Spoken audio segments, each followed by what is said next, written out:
The howl of the wind carried Isabella's scream across the vast Montana territory as her horse reared in terror, throwing her violently to the ground before bolting into the wilderness. She had never felt more alone than at this moment in the spring of 1875, watching her last connection to civilization disappear over the ridge. Helena Norwood had always considered herself reasonably self-sufficient. At 22 years old, she had made the journey from Boston to Bozeman, Montana territory alone after her father's death left her with nothing but debts, and a letter from her mother's sister offering her a place to stay. The 3-day journey from Bozeman to her aunt's homestead near Virginia City should have been simple enough, even for a city woman. The stagecoach driver had given her clear instructions. Follow the well-traveled trail south, stay on the path, and she would arrive by nightfall of the 3rd day. But on the 2nd morning, a thunderstorm had forced her to seek shelter beneath a rocky overhang. Her horse, a gentle mare named Penny, had seemed skittish all morning. When lightning struck a nearby tree, sending splinters of wood flying, the animal panicked. Now Helena found herself sprawled on the ground, her dress torn and mudded, watching her supplies, water canteen, and means of transportation disappear into the distance. "Penny, come back," Helena shouted, her voice drowned by another crack of thunder. Rain poured down in sheets, quickly soaking through her traveling dress and coat. Helena pushed herself to her feet, wincing at the pain in her ankle. Not broken, she hoped, but certainly twisted. She limped toward a cluster of trees, seeking better shelter from the downpour. Her heart hammered in her chest as she realized the gravity of her situation. She was alone in unfamiliar territory with no supplies, no horse, and a gathering storm that showed no signs of relenting. "Keep calm," she whispered to herself, tucking a strand of wet auburn hair behind her ear. "Think sensibly." The rain continued for hours. Helena huddled beneath the trees, shivering as daylight faded. When the storm finally passed, darkness had fallen, and she was left with only moonlight to guide her. She had no choice but to wait until morning to attempt to find her way back to the trail. Dawn broke cold and clear. Helena's clothes had dried somewhat during the night, but she was stiff and hungry. Her ankle throbbed dully as she stood and surveyed her surroundings. Trees stretched in every direction, with no clear indication of which way led back to the trail. She closed her eyes, trying to remember the stagecoach driver's instructions and the position of the sun when she'd left the path. "East," she murmured, studying the rising sun. "The trail should be east of here." With determined steps, Helena began walking, her boots sinking into the mud left by the previous day's rain. Each step sent jolts of pain through her injured ankle, but she pressed on, convinced she would soon find the familiar dirt path that would lead her to her aunt's homestead. By midday, Helena's throat was parched, her stomach cramping with hunger. She had found no sign of the trail, no indication of human presence in this vast wilderness. The terrain had grown increasingly rugged, with steep hills and dense underbrush that tore at her skirts. She paused beside a small stream to drink, cupping the cool water in her hands and savoring the relief it brought to her dry throat. "I must be going the wrong way," she admitted aloud, the sound of her own voice oddly comforting in the silence of the forest. Helena decided to follow the stream, reasoning that water sources often led to settlements. The rocky bank provided easier walking than the densely wooded hillsides, though her feet were now blistered and her ankle increasingly painful. As the sun began to set on her first full day alone in the wilderness, Helena found a sheltered spot beneath an overhanging rock and gathered what dry wood she could find. Her father had taught her how to start a fire during a rare family holiday in the countryside when she was 12. The memory of his patient instruction brought tears to her eyes as she struck a match from the small tin she kept in her pocket, the only useful item she had on her person. The tiny flame caught on the dry pine needles she had gathered, and soon a small fire burned before her, offering warmth and a measure of comfort. Helena slept fitfully that night, startling awake at every snap of a twig or distant animal call. By morning, her hunger had become a constant gnawing presence. She foraged along the stream bank, finding some berries she recognized as edible and chewing on pine bark, which her father had once mentioned contained some nourishment. It was a poor substitute for food, but it gave her something to focus on besides her growing fear. The second day passed much like the first. Helena continued to follow the stream, which had widened into a small river. Her dress was now torn in several places, her boots beginning to wear through at the soles.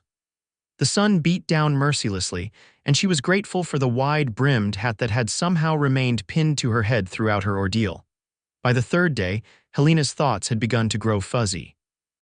She stumbled frequently, her weakened state and injured ankle making each step an exercise in determination. The river had turned away from the direction she believed would lead to civilization, but she dared not leave her only water source. "Someone will come," she whispered, her lips cracked and dry despite her regular drinks from the river.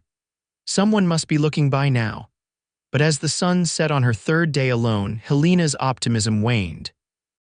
Her aunt wasn't expecting her for another day at least, and the trail she had left was rarely traveled this time of year. She might wander for weeks without encountering another soul. That night, as she huddled beside her meager fire, Helena wept quietly, memories of Boston's crowded streets and the comfortable home she had lost seeming as distant as another life entirely.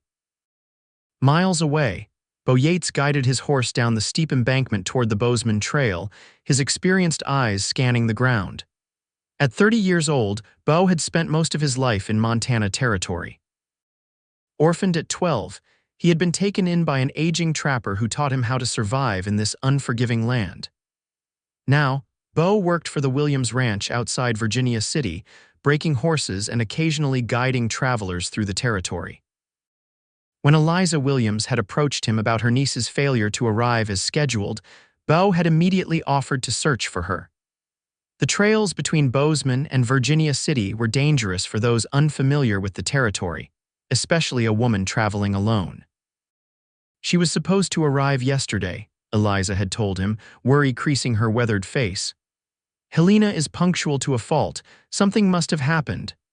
Beau had packed his saddlebags with supplies, extra food, bandages, a blanket before setting out at first light. Now, as he studied the muddy trail, he noticed the distinctive tracks of a single horse, the hoofprints spaced in a way that suggested the animal had been moving at speed. "Running from something," he murmured, scratching his stubbled jaw. The recent storm had partially washed away the tracks, but Beau's trained eye could still read the story they told. He followed the trail for several miles until he came upon a place where the tracks showed the horse had reared. Beside the deep hoofprints were the smaller impressions of boots and a disturbance in the mud that indicated someone had fallen. Beyond this point, only the horse's tracks continued, now heading away from the trail and into the wilderness. Beau dismounted, crouching to study the ground more carefully. A lady's boot had left a clear impression in a patch of mud protected by an overhanging rock. The boots were city-made, with a slight heel and narrow toe, not the practical footwear of a frontier woman. "This must be her," he said to his horse, a steady gelding named Thunder, "and she's on foot now." Beau stood, his blue eyes scanning the landscape. If the lady had been thrown from her horse during the storm, she might have sought shelter first. Then, disoriented and unfamiliar with the territory, she could have headed in any direction. He would need to find sign of which way she had gone. Methodically, Beau circled outward from the place where she had fallen, looking for broken branches, disturbed ground, anything that might indicate her passage. After nearly an hour of searching, he found what he was looking for: a scrap of blue fabric caught on a thorny bush and footprints leading east, away from the trail. "East it is," he murmured, returning to Thunder and swinging into the saddle. Beau followed the woman's trail through the remainder of the day, noting how her path wandered, sometimes doubling back as if she had become confused. By evening, he had tracked her to a stream where her footprints became clearer in the soft mud of the bank. He made camp there, confident he could find her the next day if he continued following the waterway. As Beau sat beside his campfire that night, he wondered about the woman he was tracking. Eliza had spoken fondly of her niece, describing her as well-educated but unworldly, a Boston lady unused to the rigors of frontier life. What would drive such a woman to make this journey alone? Eliza had mentioned something about financial difficulties after the death of Helena's father, but Beau suspected there was more to the story.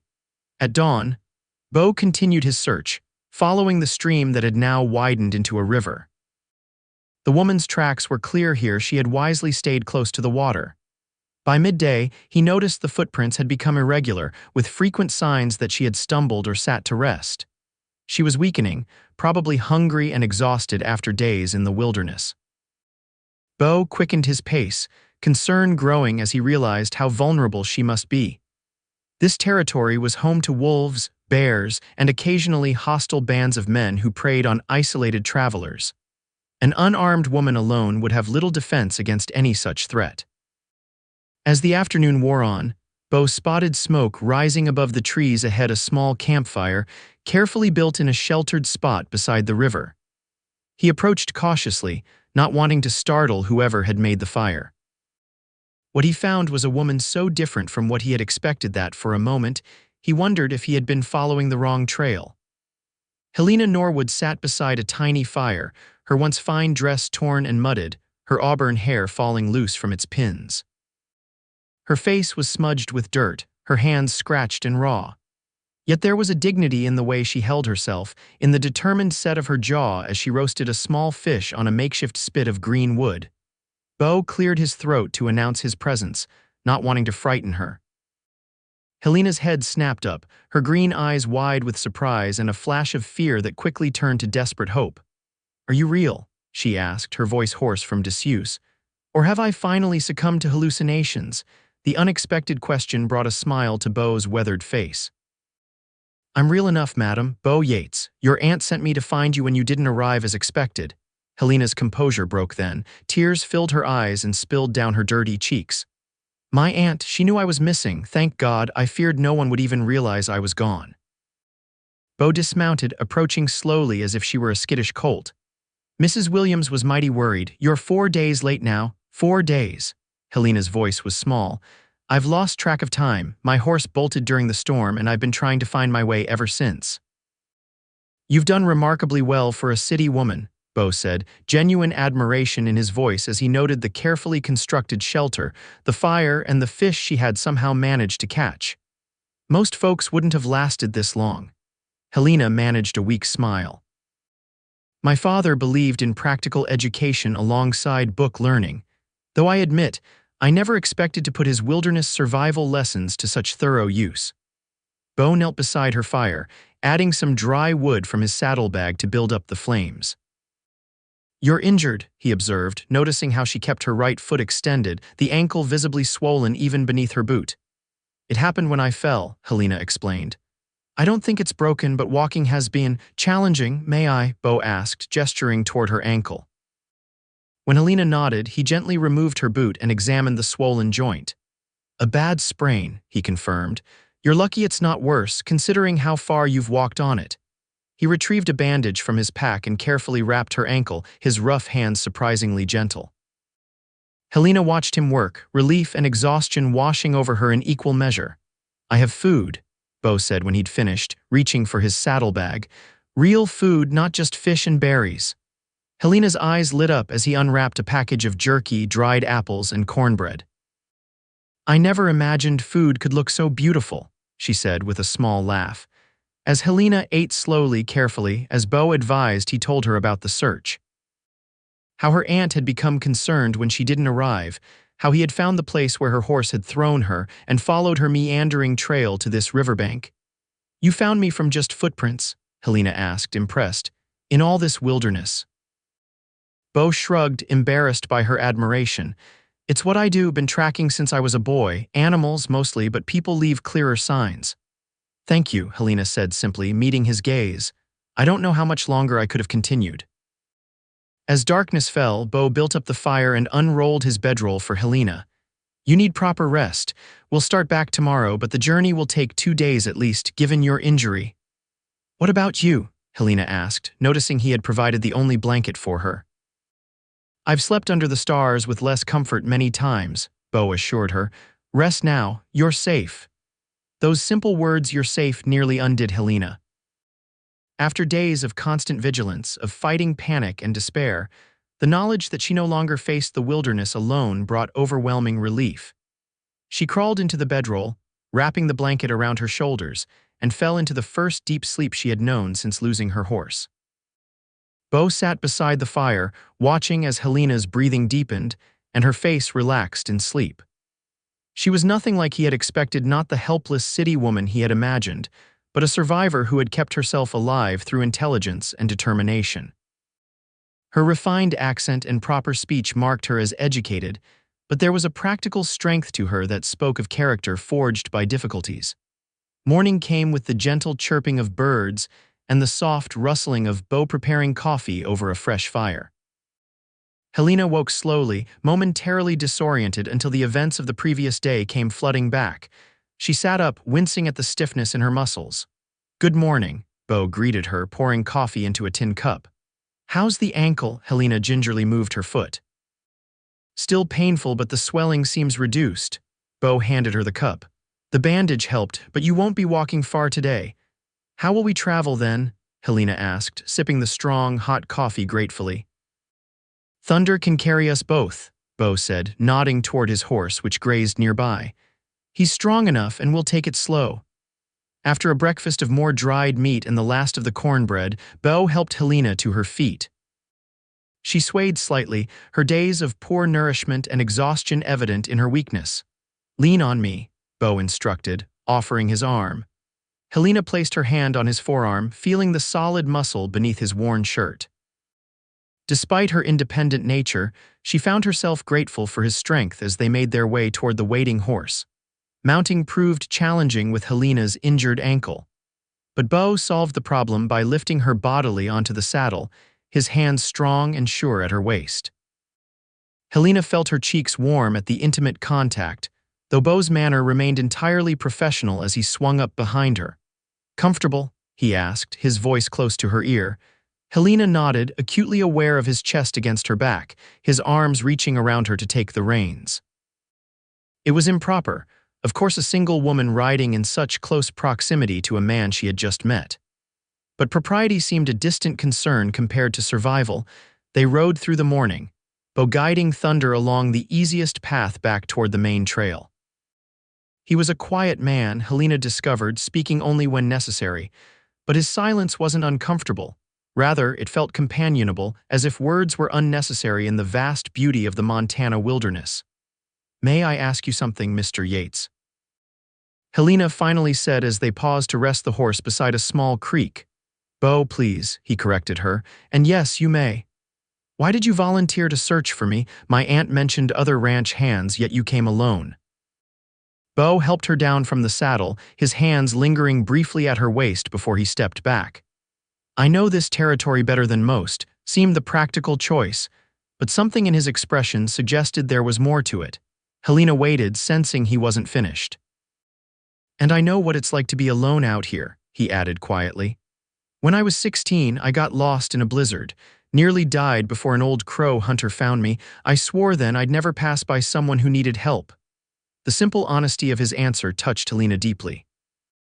"Well, I'm grateful it was you who found me."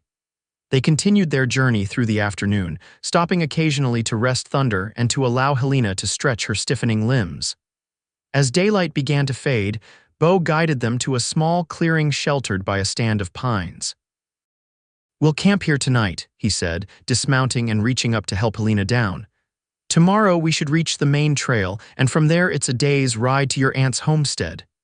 Helena nodded, suddenly overwhelmed by a wave of exhaustion. The events of the past few days seemed to crash down on her all at once, and she swayed on her feet. Beau's arm immediately went around her waist, supporting her. "Easy now," he murmured. "You've been through a lot." "I'm sorry," Helena said, embarrassed by her weakness. "I thought I was stronger than this." "You survived 4 days alone in the wilderness with a sprained ankle and no supplies," Beau pointed out, guiding her to sit on a fallen log. "I'd say that makes you plenty strong." Helena smiled gratefully, watching as Beau efficiently set up camp. He built a fire, unpacked their meager supplies, and tended to Thunder with practiced ease. There was something deeply reassuring about his competence, about the quiet confidence with which he moved through the wilderness. As they ate a simple meal of the last of their supplies, Helena found herself studying Beau more carefully. His sun-weathered face spoke of years outdoors, yet he couldn't be much older than 30. His dark hair was overlong, curling slightly at the nape of his neck, and his blue eyes held a thoughtfulness that belied his rough appearance. He was not handsome in the conventional way of Boston gentlemen, but there was an undeniable attractiveness to his rugged features and quiet strength. "Tell me about yourself," Helena said impulsively. "You know my story. Boston lady falls on hard times, travels west to live with her aunt, but I know nothing about you except that you work for my aunt's ranch." Beau looked surprised at her interest. "Not much to tell. Born in Illinois, came west with my parents when I was 10. They died of fever 2 years later. I was taken in by an old trapper named Jacob Miller who taught me everything I know about surviving out here. Been working ranches since I was 16. No family of your own?" Helena asked, then immediately regretted the personal question. "I apologize, that was impertinent of me." "No need to apologize," Beau said with a small smile. "And no family, never stayed in one place long enough, I suppose." Helena sensed there was more to the story, a sadness beneath his matter-of-fact words, but she didn't press. Instead, she found herself telling him about her life in Boston, about her father's failed investments that had left her destitute, and about her journey west. "I've never been east of the Mississippi," Beau admitted when she described Boston's cobblestone streets and grand buildings. "Can't imagine living in a city like that." "I couldn't imagine living in a place like this," Helena countered, gesturing to the wilderness around them. "Yet here I am." "Here you are," Beau agreed, his eyes reflecting the firelight as he looked at her. "Surviving better than most would." The simple compliment warmed Helena more than she cared to admit. She had received plenty of flattery in Boston drawing rooms, empty words about her beauty or accomplishments. But Beau's straightforward admiration of her resilience felt more genuine than any praise she had received before. As the fire burned low, Beau again offered Helena his bedroll, insisting he was comfortable with just his saddle for a pillow. She accepted gratefully, her body aching for rest despite the strange intimacy of sleeping in his presence. "Good night, Helena," Beau said softly from his place across the fire. It was the first time he had used her given name, and something about the way it sounded in his deep voice made her heart beat a little faster. "Good night, Beau," she replied, pulling the blanket closer around her shoulders. "And thank you for everything." The morning dawned clear and cool, a perfect spring day in the Montana Territory. Helena woke to find Beau already up, brewing coffee and preparing a breakfast of the last of their supplies. Her ankle felt considerably better, though still tender when she put weight on it. "We should reach the main trail by noon," Beau told her as they ate. "From there, it's well-traveled, less chance of trouble." Helena nodded, surprised to find herself almost reluctant to return to civilization. These days in the wilderness, for all their hardship, had awakened something in her, a sense of her own capability, a connection to the raw beauty of this untamed land. They set off soon after breakfast, Helena once again seated before Beau on Thunder's broad back. The horse picked his way carefully down a steep slope, Beau's arms securely around Helena as he guided the animal with practiced ease. "There it is," Beau said suddenly, pointing to a well-worn path visible in the distance. "The main trail to Virginia City." Helena felt a surge of relief mixed with an unexpected pang of regret. Their journey together was nearing its end. Soon she would be at her aunt's homestead, beginning her new life in this frontier community. Beau would return to his work at the ranch, and she would likely see little of him. The thought troubled her more than it should have, considering she had known him less than 2 days. As they approached the trail, Helena noticed a plume of dust in the distance, indicating riders approaching from the direction of Virginia City. "Looks like we have company," Beau observed, his body tensing slightly behind her. The riders soon came into view, 3 men on horseback, moving at a steady pace. As they drew closer, Beau relaxed. "It's Frank Williams and 2 of the ranch hands," he said, recognizing Helena's uncle. "Your aunt must have sent them to look for us." Frank Williams pulled his horse to a stop as they approached, relief evident on his weathered face. "Beau, and you must be Helena. Eliza's been worried sick." "I'm sorry to have caused such concern," Helena said, feeling guilty for the trouble she had caused. My horse bolted during the storm and I became lost. The important thing is you're safe now, Frank said kindly. Thanks to Beau here, always knew he was our best tracker. Beau ducked his head, uncomfortable with the praise. Anyone would have done the same. Not with your skill, Frank countered. He turned to Helena. Can you ride alone, Miss Norwood? We brought your aunt's mare for you. Helena hesitated, glancing at Beau. My ankle is sprained. Mr. Yates has been kind enough to share his mount. Frank nodded understandingly. Then continue as you were. We'll escort you back to the homestead. Eliza's preparing a welcome feast, though she expected us to find you in worse condition from the look of things. Helena smiled, warmed by her aunt's concern. Mr. Yates found me just in time, I believe. The group continued along the trail, Frank and the ranch hands riding ahead while Beau and Helena followed at a more measured pace to accommodate her injury. The journey was easier now on the well-maintained trail, and Helena found herself growing increasingly aware of Beau's presence behind her. His chest against her back, his arms occasionally brushing hers as he handled the reins, each point of contact sent a peculiar warmth through her that she tried to attribute to simple gratitude. Your aunt and uncle seem like good people, Beau remarked as they rode. You're fortunate to have family here. Yes, Helena agreed, though I barely know them. My mother died when I was young, and Aunt Eliza was her only sister. We corresponded by letter, but this will be the first time I've seen her in 15 years. Family isn't always blood, Beau said quietly. Sometimes it's the people who take you in when you have nowhere else to go. Helena turned slightly to look at him, struck by the personal nature of his comment. Like your trapper who took you in, Beau nodded, his expression softening with memory. Jacob taught me everything: how to track, how to hunt, how to read the weather and the land. He wasn't much for words or sentiment, but he saved my life in more ways than one. He sounds like a remarkable man, Helena said. Is he still? He passed 5 winters ago, Beau said, the pain still evident in his voice. Pneumonia took him. He was 73. I'm sorry, Helena said simply, understanding the depth of the loss. They rode in companionable silence for some time after that, each lost in their own thoughts. As the sun climbed higher, the landscape opened up into rolling grasslands dotted with wildflowers, a stark contrast to the dense forest where Helena had been lost. By late afternoon, buildings came into view: the Williams homestead, a substantial log house with several outbuildings and corrals spread across a green valley. Smoke rose from the chimney, and a woman stood on the porch, shading her eyes as she watched their approach. Aunt Eliza, Helena murmured, recognizing her mother's features in the older woman's face. As they rode into the yard, Eliza Williams hurried down the steps, her gray-streaked hair escaping its pins, her face alight with relief. Frank dismounted quickly to help Helena down from Thunder's back, but Beau was already there, his hands at her waist, carefully setting her on her feet while supporting her injured ankle.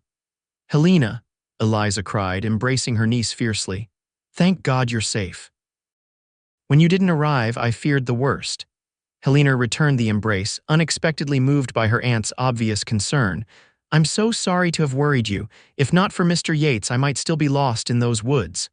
Eliza turned to Beau, who stood awkwardly beside his horse. Beau Yates, you are a godsend. How can we ever thank you enough? Beau shuffled his feet, uncomfortable with the attention. Just doing my job, Mrs. Williams.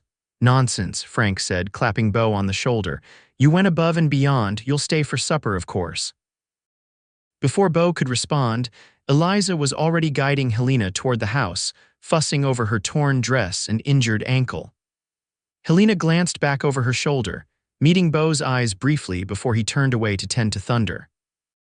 The Williams home was warm and welcoming, smelling of fresh bread and wood smoke. Helena was shown to a comfortable bedroom where clean clothes awaited her, simple frontier dresses that had belonged to her cousin Sarah, who had married and moved to Oregon the previous year. They may need some taking in, Eliza apologized, but they'll do until we can make you some proper clothes. Helena touched the sturdy cotton fabric gratefully. They're perfect, Aunt Eliza. Thank you for your generosity in taking me in. Eliza's eyes softened. Your family, child. Besides, this house has been too quiet since Sarah left. It will be good to have a young woman about the place again. After the luxury of a proper wash with heated water and soap, Helena changed into one of the dresses, a simple blue calico that was indeed a bit loose on her slender frame but comfortable after days in her filthy, torn traveling dress. Eliza had wrapped her ankle properly and provided a walking stick to help her navigate the house.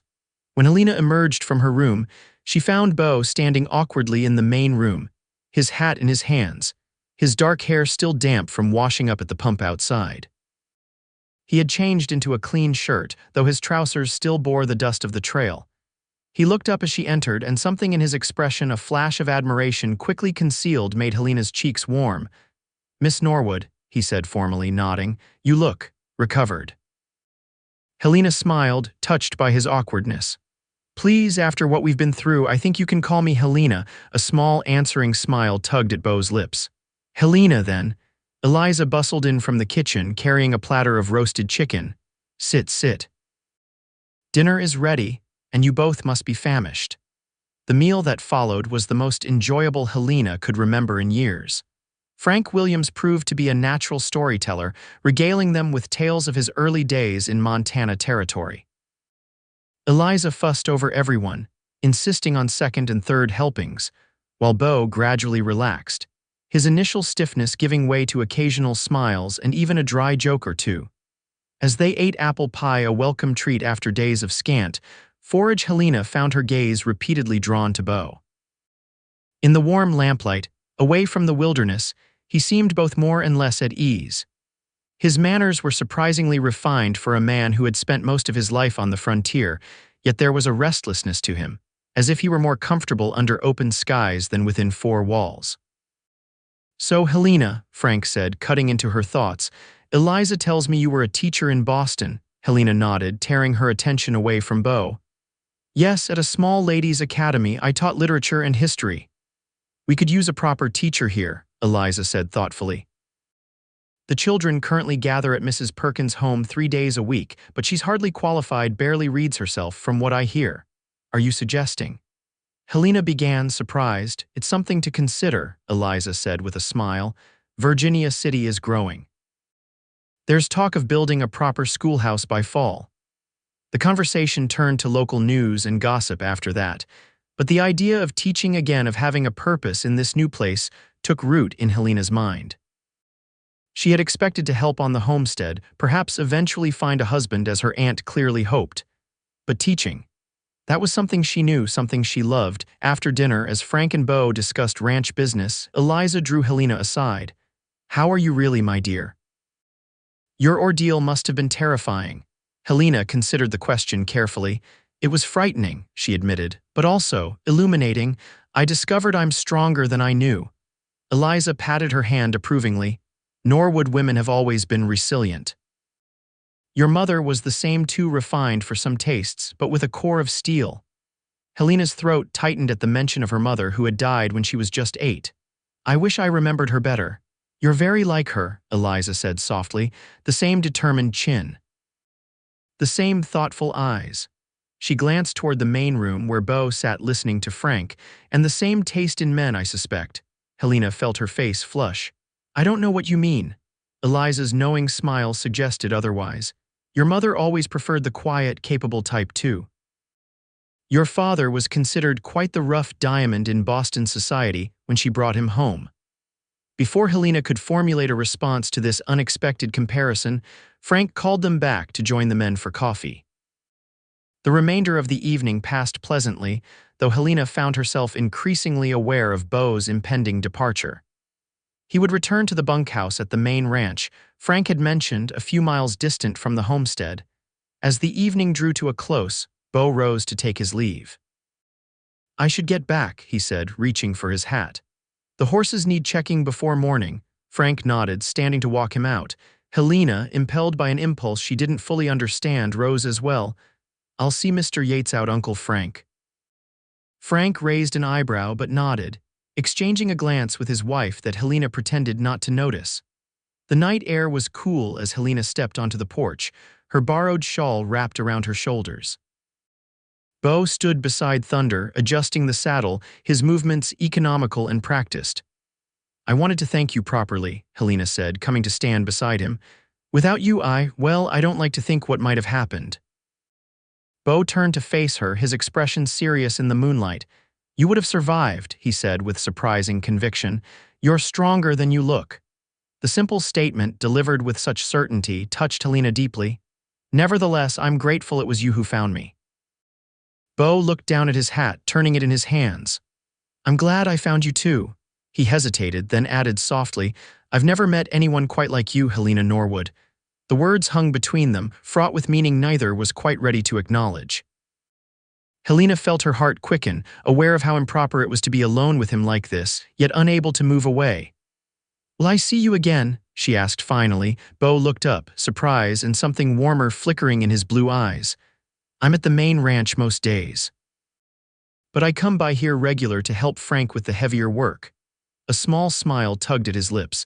"And I expect I'll be checking on your recovery." Helena returned his smile, reassured. "I would like that." Beau nodded, settling his hat on his head. "Good night then, Miss Norwood." "Helena," she corrected gently. "Helena," he agreed, the name soft on his lips. He mounted Thunder with easy grace, touching the brim of his hat in a final farewell before turning the horse toward the trail that led to the main ranch. Helena watched him go, the moonlight silvering his silhouette until he disappeared into the darkness. Only then did she return inside, where Eliza waited with knowing eyes but mercifully asked no questions. The following weeks brought significant changes to Helena's life. Her ankle healed quickly under Eliza's care, and she soon found herself immersed in the rhythms of frontier life. She learned to cook on a wood stove, to churn butter, to tend the kitchen garden that provided much of their produce. The work was hard but satisfying, so different from her sheltered existence in Boston. True to his word, Beau visited the homestead regularly. Sometimes he came with official ranch business, sometimes to help Frank with repairs or heavy work, and increasingly it seemed to Helena simply to see her. Their friendship grew naturally, built on the foundation of shared experience and mutual respect. Helena found herself watching for him from the kitchen window, her heart lifting when she spotted his familiar figure riding across the meadow. They rarely had time alone. Frontier propriety was stricter than many Easterners realized, but even brief conversations, as she brought water to the men working, or as he helped her carry firewood, became treasured moments in her day. In early June, Frank drove Helena and Eliza into Virginia City for supplies. The small frontier town was a revelation to Helena, rougher than she had expected, with wooden sidewalks and muddy streets, yet bustling with an energy and purpose that reminded her in some ways of Boston. While Frank attended to business at the bank, Eliza took Helena to meet Mrs. Perkins, the woman who currently taught the local children. She was a harried-looking woman of about 50, with a brood of her own plus a dozen neighbor children crammed into her small front room. Miss Norwood was a teacher in Boston, Eliza explained. Proper trained with experience at a ladies' academy. Mrs. Perkins looked relieved. "Thank the Lord. I've been telling the town council for months we need a real teacher. I'm just minding them until someone qualified comes along." By the time they left Mrs. Perkins' home, it was all but decided that Helena would take over teaching duties, initially in the Perkins' front room but eventually in a proper schoolhouse once the town council approved the funds. "Are you sure about this?" Eliza asked as they walked toward the general store. "Teaching frontier children will be different from your Boston ladies." Helena smiled, a sense of purpose filling her for the first time since her arrival. "I'm sure. I've missed teaching, and the children deserve a proper education wherever they live." Their conversation was interrupted by a commotion further down the street. A group of men had gathered outside the saloon, their voices raised in anger. As Helena and Eliza watched, the saloon doors burst open and two men tumbled out onto the boardwalk, fists flying. "Oh dear," Eliza murmured. "That's Jack Harmon, nasty piece of work, and the other one is." "Beau," Helena gasped, recognizing the lean figure now pinning the larger man to the ground. Beau had the other man, Harmon, face down in the dirt, one knee in his back, speaking low and fierce into his ear. Sheriff Mills pushed through the crowd, his hand on his pistol. "What's the trouble here, Yates?" the sheriff demanded. Beau released Harmon, rising smoothly to his feet. "No trouble, Sheriff, just a disagreement about appropriate topics of conversation." Harmon pushed himself up, spitting dirt and blood. "He attacked me for no reason." Crazy bastard jumped me when I was just talking." "That's not how I heard it," said another man, stepping forward. Helena recognized him as Tom Sanders, one of the ranch hands who had accompanied Frank to find them on the trail. Harmon here was running his mouth about the new lady at William's place, saying some mighty disrespectful things. Helena felt her face grow hot as several men glanced in her direction. Eliza put a protective arm around her shoulders. "Is that so?" the sheriff said, eyeing Harmon with distaste.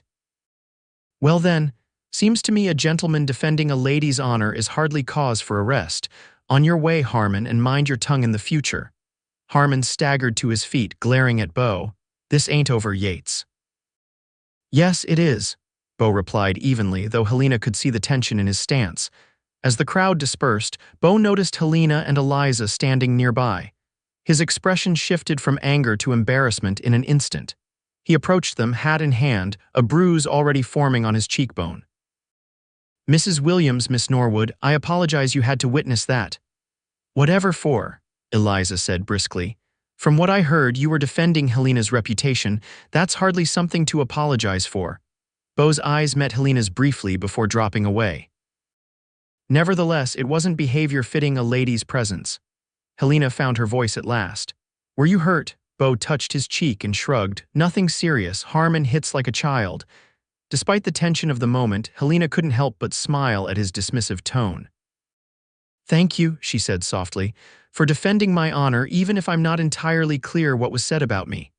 "Better you don't know," Beau replied, his expression darkening momentarily before he managed a small smile.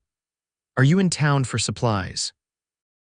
"And to arrange for Helena to take over teaching duties," Eliza said proudly.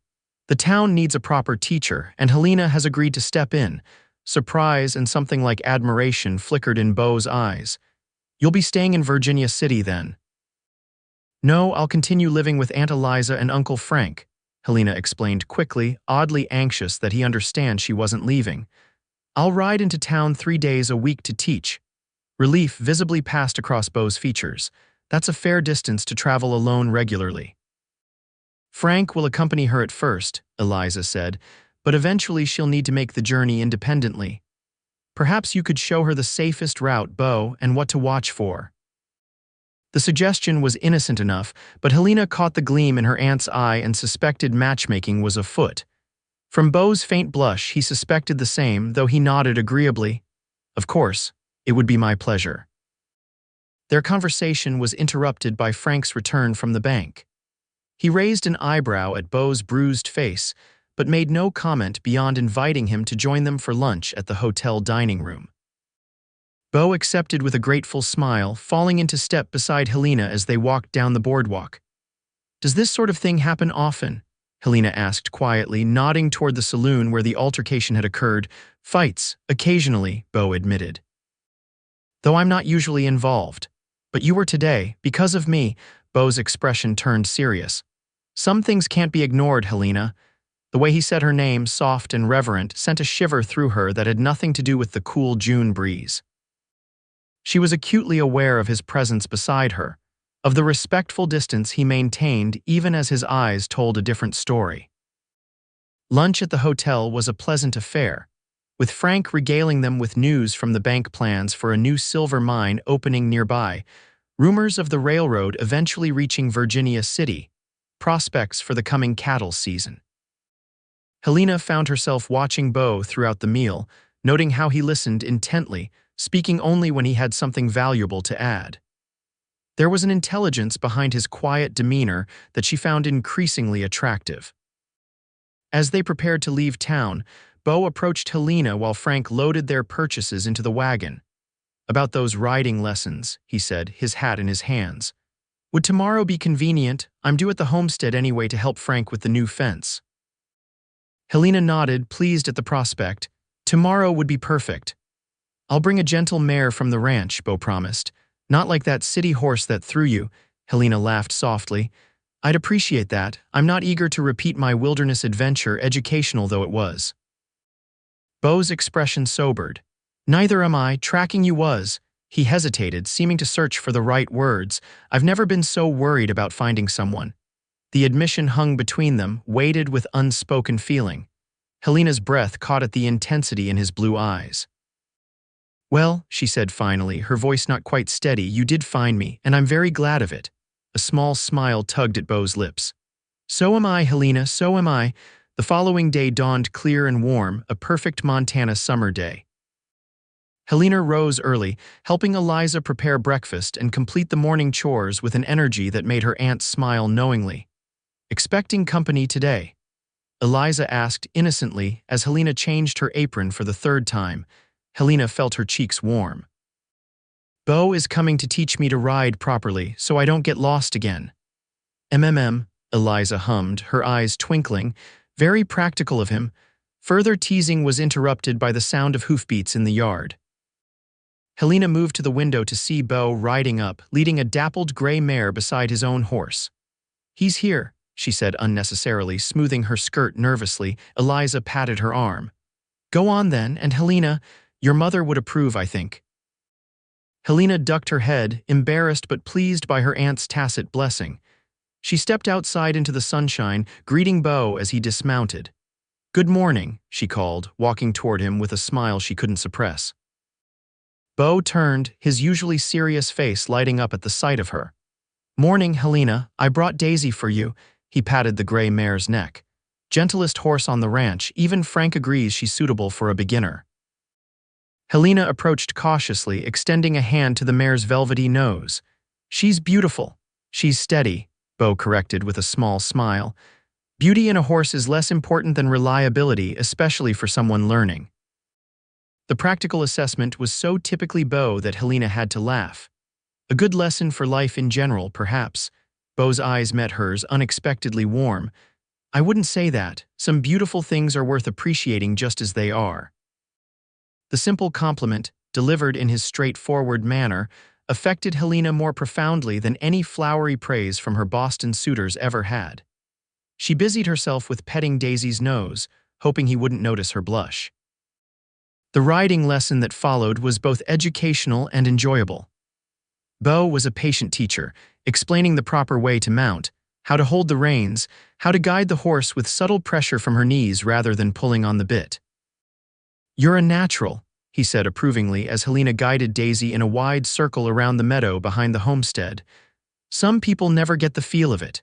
Helena laughed, exhilarated by the sensation of controlling such a powerful animal.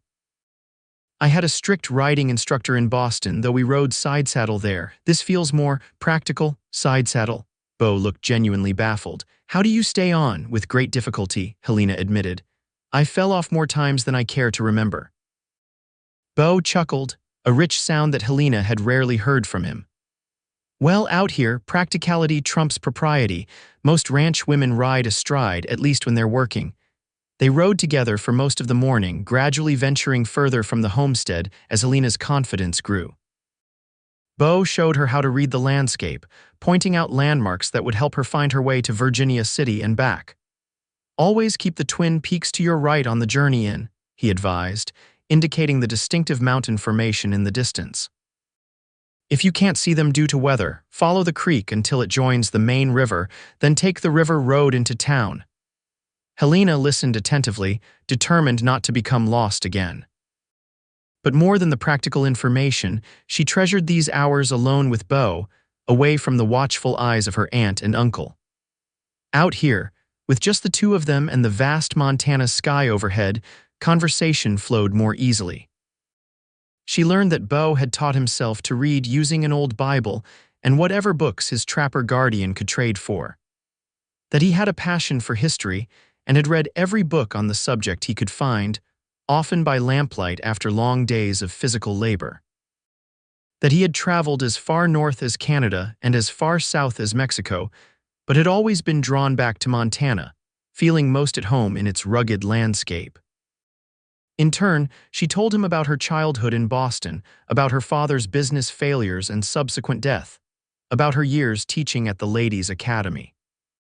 She found herself sharing things she had never told anyone, her secret dreams of writing novels, her doubts about ever fitting into proper Boston society, her mixed feelings about coming west.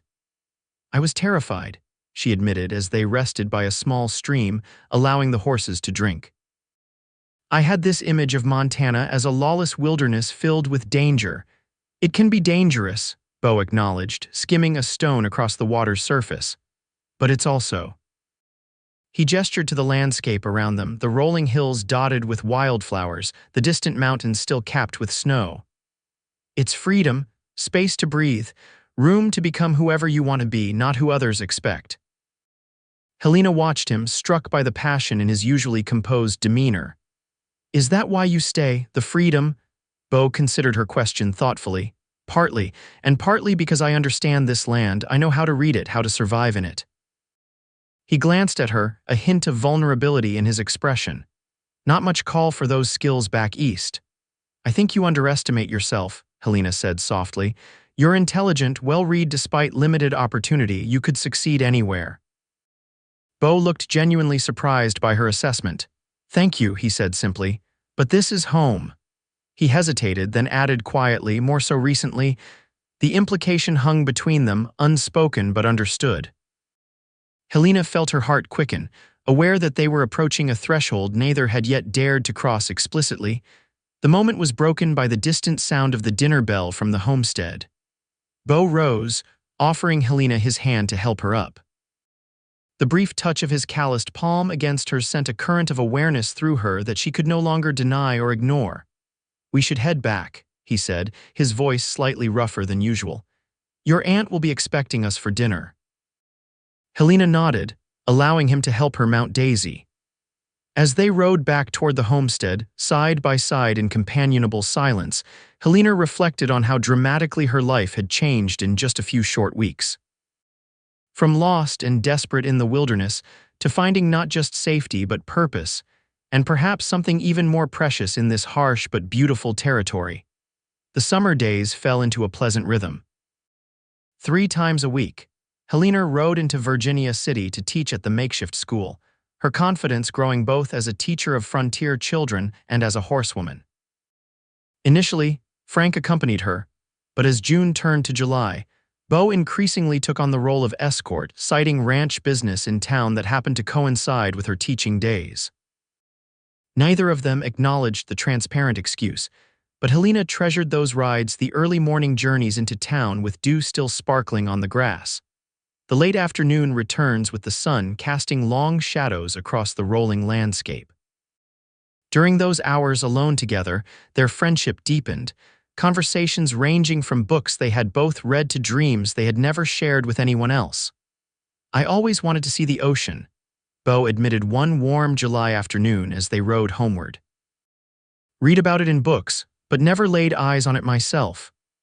The Atlantic is magnificent, Helena told him, describing the power and majesty of the sea as she had known it in Boston, though I imagine the Pacific might be even more impressive. Maybe someday, Beau said, his eyes on the horizon as if he could see beyond the mountains to the distant coast. We could go together, Helena suggested impulsively, then blushed at her own boldness. That is, I mean, Beau looked at her with an expression that made her heart race. I'd like that, he said simply. In town, Helena's reputation as a teacher grew quickly. The children responded well to her firm but kind approach, and parents remarked on their children's improved reading and arithmetic. The town council, impressed by the results, accelerated plans for a proper schoolhouse, breaking ground in late July for a building that would be ready by harvest time. Helena's success brought her a new confidence. She had come west expecting to be dependent on her aunt and uncle's charity, perhaps eventually making a practical marriage to some local rancher or businessman.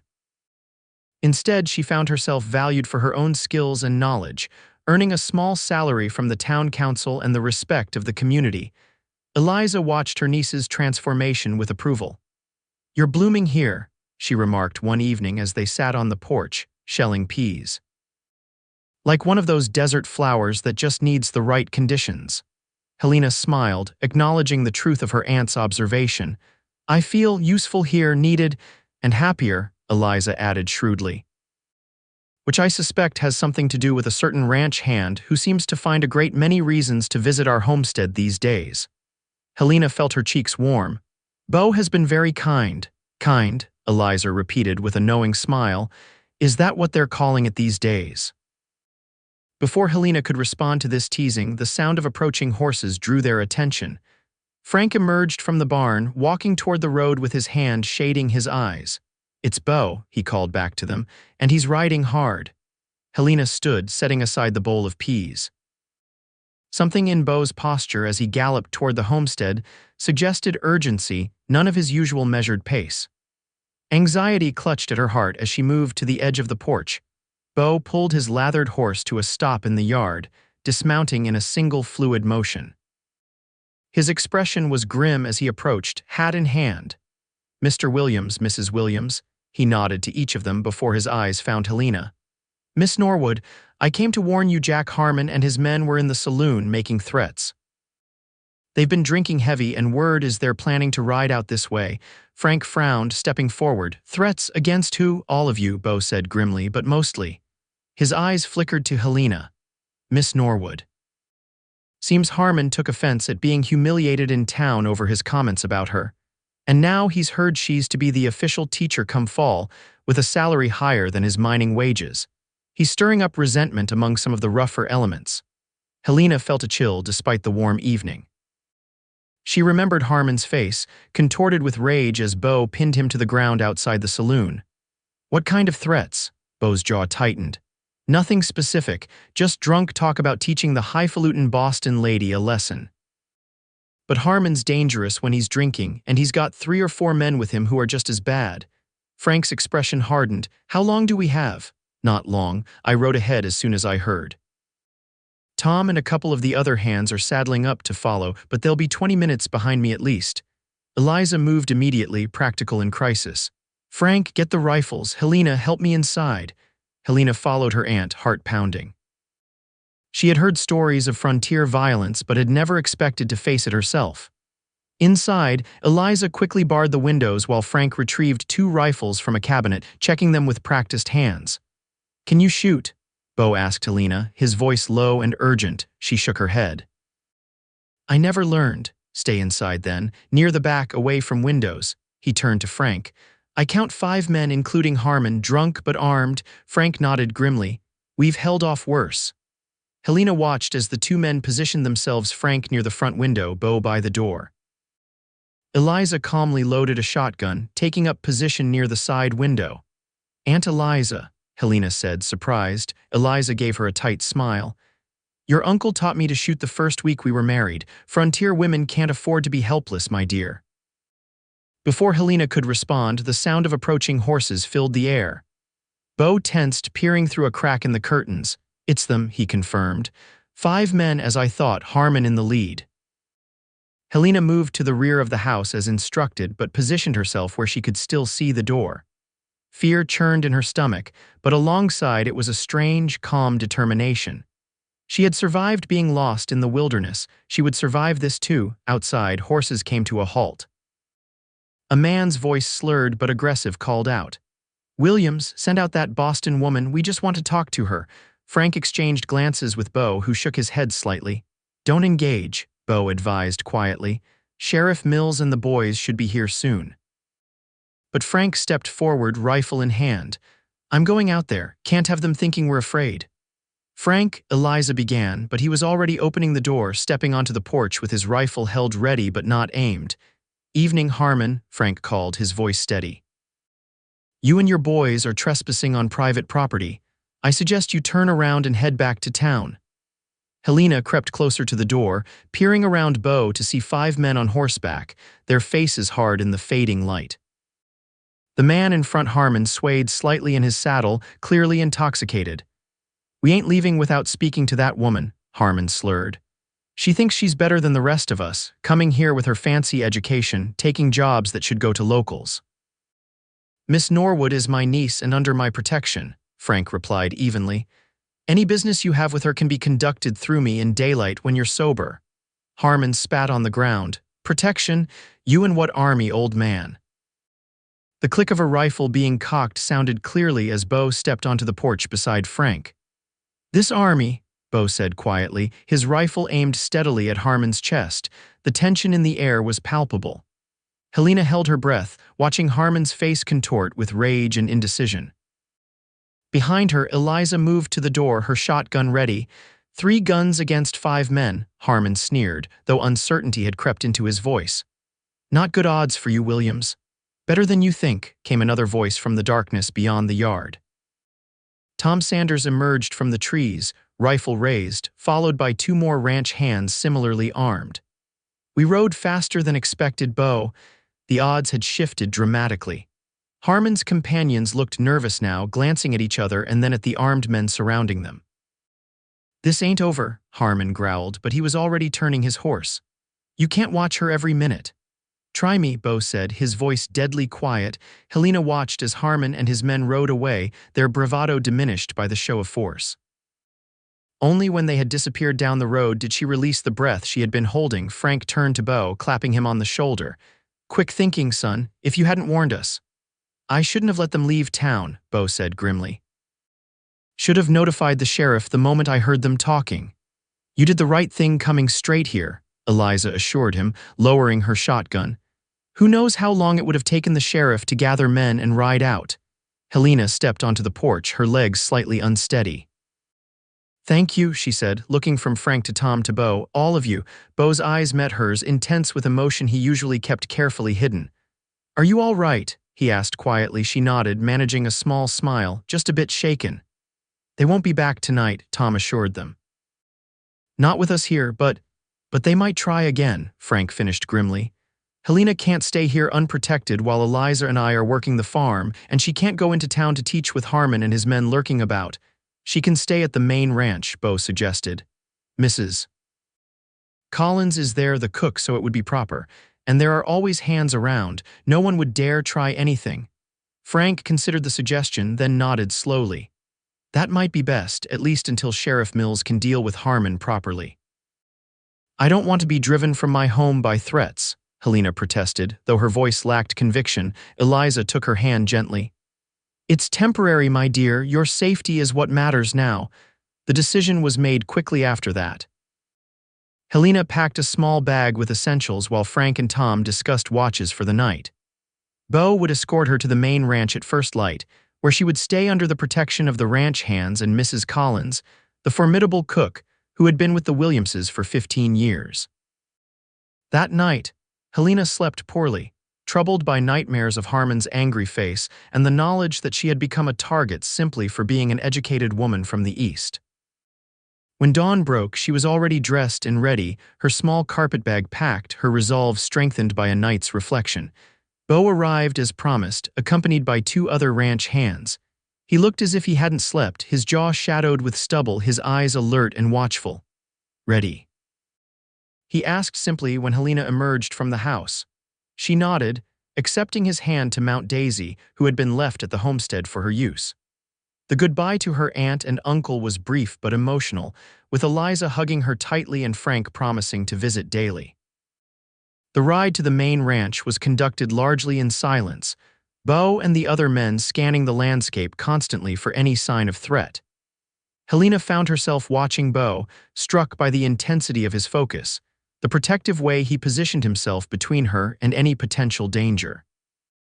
The Williams' main ranch was larger than Helena had expected, a sprawling complex of buildings centered around a substantial 2-story house. Ranch hands moved about their morning chores, pausing to watch curiously as Beau escorted Helena to the main house. Mrs. Collins, a stout woman with iron-gray hair and a no-nonsense expression, met them at the door. So this is our Boston teacher, she said, looking Helena up and down with frank assessment. Well, you'll be safe enough here, miss. I've prepared the east bedroom for you, best view of the mountains. Thank you, Helena said, finding herself slightly intimidated by the older woman's brisk efficiency. I apologize for the imposition. Nonsense, Mrs. Collins dismissed. Been too long since we had a young woman about the place. Might improve the men's manners. She cast a significant glance at Beau, who actually blushed. I'll leave you in Mrs. Collins' capable hands then, Beau said, hat in hand. I need to report to the foreman, but I'll check on you later. Helena nodded, suddenly reluctant to see him go. Thank you, Beau, for everything. His expression softened momentarily. You're welcome, Helena. Life at the main ranch quickly fell into a new routine. Helena's teaching duties were temporarily suspended by mutual agreement with the town council, who sent word that they understood the circumstances and supported her safety. Instead, she found herself helping Mrs. Collins with household management, and to her surprise, teaching several of the younger ranch hands who sheepishly admitted they'd never learned their letters. "My pa said reading was for city folk," young Joey Miller explained as Helena patiently helped him form the alphabet. "But I reckon he was wrong about that. Reading opens the whole world to you," Helena told him, touched by the 19-year-old's determination to learn despite his embarrassment. Word arrived from town that Sheriff Mills had arrested Harmon for drunk and disorderly conduct, keeping him locked up for 3 days. His companions had been warned officially to stay away from the Williams property and from Helena specifically. But Frank's messages, delivered daily by ranch hands traveling between the properties, suggested it would be wise for Helena to remain at the main ranch a while longer. "Harmon's been released, but he's still making threats when he drinks," Frank wrote. "Best to let things cool down." Beau, busy with ranch work, nevertheless found time each day to seek Helena out, sometimes just for a few minutes of conversation, sometimes accompanying her on rides around the ranch to familiarize her with the property. These moments became the highlights of Helena's days, their connection deepening with each conversation. A week into her stay at the ranch, Helena was sitting on the wide front porch, reading in the late afternoon sun when Beau approached, looking uncharacteristically nervous. "There's a social at the church in Virginia City tomorrow night," he said without preamble. "Dance and potluck. I thought, that is, if you'd like to go, I could escort you." Helena looked up, surprised and pleased by the invitation. "A dance, that sounds wonderful." "But is it safe with Harmon still making threats?" "Sheriff Mills will be there," Beau assured her. "And half the ranch hands have already said they're going. No one would dare cause trouble with so many people around." Helena smiled, closing her book. "In that case, I'd be delighted to attend with you, Beau." The smile that transformed his usually serious face was like sunrise breaking over the mountains. "Good, that's good. I'll arrange for a wagon. 7 o'clock. 7 o'clock, Helena agreed, her heart lighter than it had been in days. After Beau left, Mrs. Collins appeared from inside the house, where Helena suspected she had been eavesdropping shamelessly. "So he finally worked up the courage to ask you," the older woman said with satisfaction. "Took him long enough." Helena felt her cheeks warm. "It's just a social gathering." Mrs. Collins hummed skeptically. "And I'm the Queen of England." She eyed Helena critically. "That blue dress you brought will do, but it needs pressing, and I have a pretty ribbon that would match it perfectly." Despite her embarrassment at Mrs. Collins' transparent matchmaking, Helena accepted the offer gratefully. It had been weeks since she had attended any social function, and the prospect of an evening of music and dancing with Beau as her escort filled her with anticipation. The following evening, Helena took special care with her appearance. The blue dress was her best, brought from Boston, and thankfully spared the fate of her traveling dress during her wilderness ordeal. With Mrs. Collins' help, she arranged her auburn hair in a style that was both practical and flattering, weaving the borrowed blue ribbon through the braids. When she descended the stairs at 10 minutes to 7, Mrs. Collins nodded approvingly. "You'll do," the older woman said, which Helena had learned was high praise indeed. Beau arrived precisely at 7, dressed in what were clearly his best clothes: a clean white shirt, dark trousers, and a vest that looked relatively new. He had trimmed his beard and tamed his usually unruly hair, and the effect was striking. Helena found herself momentarily speechless at the sight of him, handsome in a rugged, distinctly Western way that no Boston gentleman could match. From Beau's expression as he looked at her, he was equally affected. "You look beautiful," he said simply, the directness of the compliment making it all the more powerful. "Thank you," Helena replied, feeling a blush rise to her cheeks. "You look very handsome yourself." Mrs. Collins made a sound that might have been a suppressed snort. "You two best get going if you want to be there for the start of the dancing," she said practically. "And Beau Yates, you have that girl home at a decent hour, you hear?" "Yes, madam," Beau agreed solemnly, though his eyes twinkled with amusement as he offered Helena his arm. The wagon he had arranged was the ranch's best, freshly cleaned and with a blanket spread over the wooden seat for comfort. As they drove toward town, the setting sun painted the sky in spectacular shades of orange and pink, the mountains silhouetted dramatically against the fading light. "It's beautiful," Helena murmured, looking out at the landscape. "I never imagined Montana would be so lovely."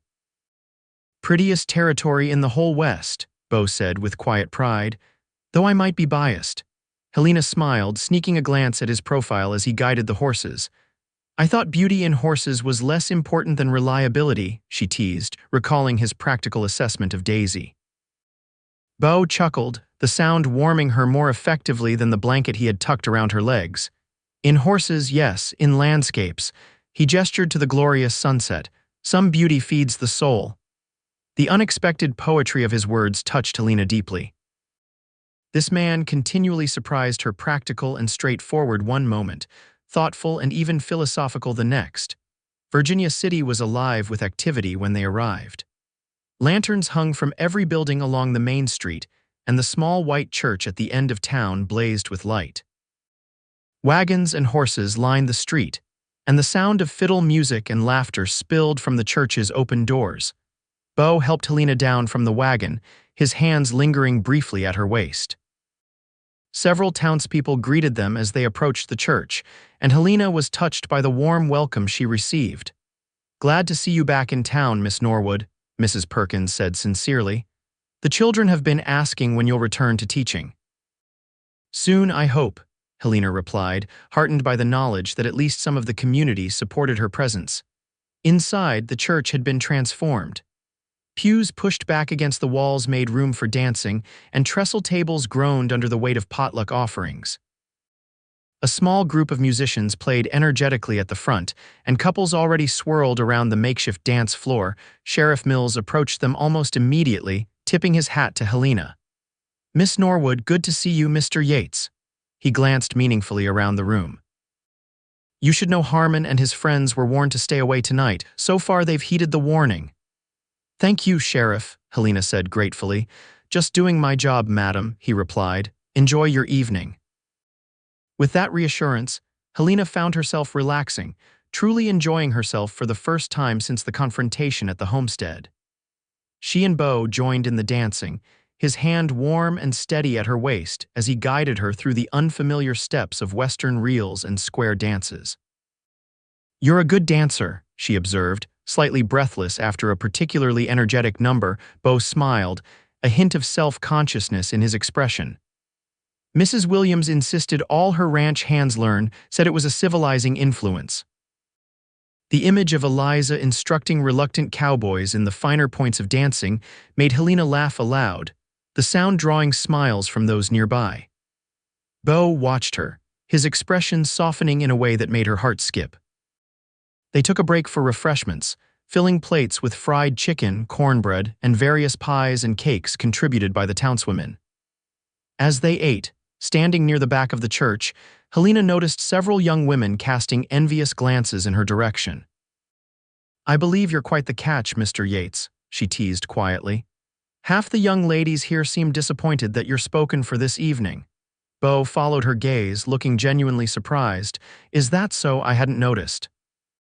"Surely you must know you're considered one of the most eligible bachelors in the area," Helena pressed, curious about his apparent obliviousness to his own appeal. Beau shrugged, uncomfortable with the subject. "I've been asked to socials before," he admitted. "But I never had reason to accept until now." The simple statement, delivered without artifice, warmed Helena to her core. Before she could respond, the music changed to a slower waltz, and Beau set aside his plate, holding out his hand in invitation. "Would you care to dance, Miss Norwood?" He asked formally, though his eyes held a warmth that was anything but formal. Helena placed her hand in his. "I would, Mr. Yates." As they moved onto the dance floor, Beau drew her slightly closer than the previous dances had required, his hand at her waist guiding her with gentle pressure. Helena was acutely aware of him, the clean scent of soap and the outdoors that clung to him, the strength in his arms as he guided her through the steps, the way his eyes never left her face. "I've been wanting to tell you something," Beau said quietly, his voice nearly lost beneath the music. "Since that day on the trail when I found you," Helena's heart quickened. "What is it?" Beau hesitated, clearly searching for the right words. "I've never met anyone like you, Helena. Your courage, your determination, the way you've adapted to life here without complaint, it's remarkable." "I've had help," she reminded him softly. "Your help most of all." The dance brought them to the edge of the floor, near an open door that led to the small church garden. Without breaking stride, Beau guided her through the door into the relative privacy of the lantern-lit garden. They continued to dance for a few moments, the music still audible through the open door before Beau finally slowed to a stop. He didn't release her immediately, his hand still warm at her waist, his eyes searching her face. "Helena," he began, his voice low and serious. "I know this may be too forward and you have every right to refuse, but may I call on you, officially I mean?" The question, though expected given the direction of their relationship, still sent a thrill through Helena. "I would like that very much, Beau," she answered honestly. Relief and joy transformed his features. "I'm not a wealthy man," he felt compelled to add. "I have some savings, and I've been looking at a parcel of land north of the Williams property that I might purchase someday," but Helena pressed her fingers gently to his lips, stopping his practical considerations. "I don't care about wealth," she said softly. "I care about you." In the lantern light, his blue eyes darkened with emotion. Slowly, giving her every opportunity to withdraw, Beau lowered his head until his lips met hers in a gentle, questioning kiss. Helena responded with a certainty that surprised even herself, her hands moving to rest against his chest as the kiss deepened. When they finally parted, both slightly breathless, Beau rested his forehead against hers. "I think I've been falling in love with you since the moment I found you by that river," he confessed quietly, sitting there half-starved but still fighting to survive. "And I with you," Helena admitted, though I tried to tell myself it was just gratitude. Beau smiled, his thumb tracing the curve of her cheek. "And now I know better," she said simply. "It's love, Beau Yates, plain and simple." They might have remained in the garden longer, but the music inside changed, and voices approached the door, prompting them to step apart with reluctance. The remainder of the evening passed in a happy blur for Helena, more dancing, conversations with townspeople who seemed genuinely pleased to see her, and throughout it all, Beau's steady presence at her side, his hand occasionally finding hers when no one was looking. As promised, Beau returned Helena to the ranch at a respectable hour, though their drive back was considerably slower than the journey into town, neither in any hurry to end the evening. When they finally arrived, Beau helped her down from the wagon, his hands lingering at her waist. "I'll speak to your uncle tomorrow," he said, the formal declaration of his intentions making the night's developments wonderfully real. "If he approves, I'd like to court you properly." Helena smiled up at him, happiness bubbling through her veins like champagne. "He'll approve," she said with certainty. "Aunt Eliza has been hoping for this since the day you brought me safely to their door," Beau chuckled, drawing her slightly closer. "Has she now, and what about you, Helena Norwood? What have you been hoping for?" "This," she said simply, rising on tiptoe to press a brief, sweet kiss to his lips. "Exactly this." The following weeks brought dramatic changes to Helena's life. News arrived from the sheriff that Jack Harmon had left town, reportedly heading for the gold fields in California after losing heavily at cards. With the immediate threat removed, Helena returned to the homestead and resumed her teaching duties, though Beau still insisted on escorting her to and from Virginia City on teaching days. True to his word, Beau had spoken formally to Frank Williams, requesting permission to court Helena. Frank, hiding a smile behind his hand, had given his blessing with appropriate gravity. Eliza had been less restrained in her approval, embracing Beau and declaring that she had known from the beginning they were perfectly suited. By late August, as the first hints of autumn touched the leaves with gold, Beau had purchased the land he had been considering, a beautiful parcel with a creek running through it, nestled in a valley just 3 miles from the Williams homestead. With help from the ranch hands, he began building a cabin there, working in the evenings after his regular duties were complete. Helena rode out to watch the progress whenever she could, bringing food and encouragement to the workers. The cabin was modest but well constructed, with large windows that would flood the interior with light and a broad porch that faced the mountains. "Do you like it?" Beau asked anxiously as they stood together on the half-completed porch one golden September evening. It's smaller than what you're used to, I know. Helena leaned her head against his shoulder, surveying the peaceful valley that stretched before them. It's perfect, she said sincerely, absolutely perfect. The completed schoolhouse in Virginia City was dedicated in early October, a proud moment for the community and for Helena, who was formally appointed as the town's first official teacher. The one-room building was simple but functional, with rows of sturdy desks, a small wood stove for heat, and actual glass windows, a luxury that spoke to the town's growing prosperity and commitment to education. On the evening of the dedication ceremony, with the entire community gathered to celebrate, Beau took Helena's hand and led her away from the crowd to the quiet area behind the schoolhouse. I have something to ask you, he said, his usual confidence replaced by an endearing nervousness. I had a whole speech planned, but now that the moment's here, I can't remember a word of it. Helena felt her heart quicken, knowing instinctively what was coming. Ask me anyway, she encouraged softly. Beau took both her hands in his blue eyes serious in the fading light.